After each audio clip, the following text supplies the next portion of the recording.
Assalomu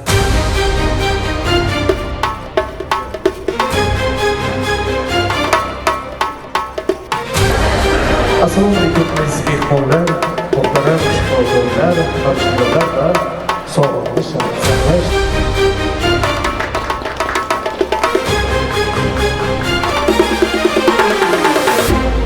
Assalomu alaykum, hurmatli tibbiyot xodimlari, hurmatli faxriylar, hammalaringga yana bir bor bugungi bayram muborak bo'lsin. Ushbu qutlug' ayyomda xalq salomatligining posbonlari bo'lgan siz azizlarni mamlakatimizda keng nishonlangan kasb bayramingiz tibbiyot xodimlari kuni munosabati bilan o'zim va butun Guliston tumani ahli nomidan samimiy tabriklayman.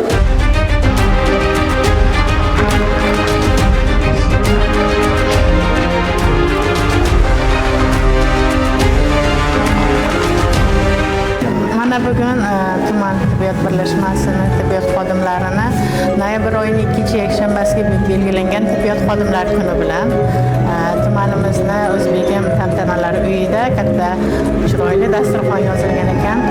Mana shu dasturxon atrofida o'tirgan barcha tibbiyot xodimlariga, tibbiyot vakillariga, ushbu sohada jonbozlik ko'rsatayotgan, ko'p yillik mehnat samaradorligiga ega bo'lgan mehnat faxriylariga xalq mehridan, xalq e'tiboridan qolmasliklarini va shirin so'z bilan xalqni ko'nglini olishlarini tilab qolamiz. Bayramingiz muborak bo'lsin.